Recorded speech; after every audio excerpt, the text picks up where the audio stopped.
do you describe it? Well, there is a serious fear among most of the Palestinians, and now it's becoming among most of the Arabs and Muslims, that there is some kind of a plan to destroy the Al-Aqsa Mosque, the building, and replace it by the Jewish temple. Whether this plan is among a few people or small organizations or not, but it's getting a lot of publicity.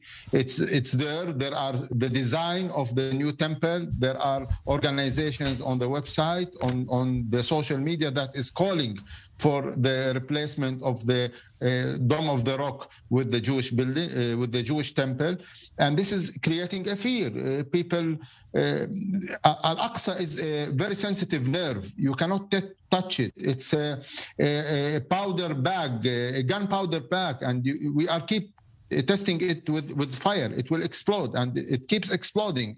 This is a lesson that does not need to be learned anymore. It's obvious to everybody. So the motivation among people, the fear is real. Nobody is predicting it. Yes, some organizations like Hamas is trying to put some few flags every now and then everybody gets the impression that Hamas is controlling everything in Al-Aqsa. It's not true. Nobody is controlling anything on Al-Aqsa. The people are connected by nature to this whole side, not only Palestinians, but also Arabs and Muslims. I don't think there is any other Friday prayer where 100,000 or 200,000 people come together. So each Friday prayer in Ramadan is the biggest Friday prayer in the whole Arab and the whole Islamic world. So this is something serious, taking into consideration that the connectivity between Palestinians and Al-Aqsa is not easy. There are still restrictions, there are still blockage, there are still checkpoints, and along those lines, I want to bring up something. There's been a lot of discussion, and Jacques, to bring you back into this here, a lot of, at least in the international accounts here or responses to what's happening, a lot of talk about the status quo, the quote-unquote status quo, and calling on Israel, in other words, to maintain the status quo. Is Israel maintaining the so-called status quo in these sites? How do you just see that situation? Well, there's a marginalization in some aspects of the status quo. The status quo was established in 1967 after the Six-Day War, and the basis was that the Muslims were free to pray and to worship in the Temple Mount, and the Jews were allowed to visit. Now, the word visit is the problematic, because visit, how can you prevent somebody who is visiting from praying, let's say? And the extremists from the Jewish side just took advantage of the fact that they could reach, and they just exerted influence and more pressure.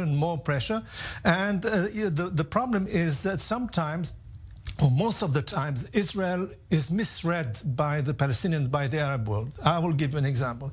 If there is an extremist group in Israel who talks about having sacrifice on the Temple Mount like in the old days, and that this is not the government of Israel. This is not the people of Israel. This is only really a fringe, very extreme, and the Arabs tend to see this as something real that is pushed by the government. It's pushed by the government because otherwise, why should the government not prevent Itamar Ben-Gvir from trying to penetrate the Temple Mount, and etc., etc. So misreading is the basis of misunderstanding the position of Israel. Samer, I want to bring you back into this in response here, but along the lines of what I think both of you are saying here, we're looking at an Israeli government, the people in power, on shaky grounds right now in this coalition. The Palestinian Authority as well can be said to have a shaky hold on power. So is this being a ground-up driven flare-up in the conflict right now? Who appears to be in charge of where this is going? Well, I think the political leadership on both sides have responsibility. And I think, first of all, the Palestinian leadership is irrelevant. Now it is totally disconnected from the Palestinian street. They have no influence. They have no control of whatsoever. 17 years of self-employment. Abbas is there, and he has rejected and cancelled elections. And this is creating a crisis of leadership on the Palestinian side. On the Israeli side, the political leadership is a coward leadership. leadership that only cares about counting the members of the Knesset that are still supporting the coalition, and they don't care about counting the innocent victims on both sides. Dealing with the Palestinian question as only a security issue, leaving the police or the Shin Bet just to deal with it, is cheating the people, cheating the public opinion. The Israeli leadership should be courage enough and come to the Israeli public and say the Palestinian question is political and we have no other choice. We need to make some political compromise.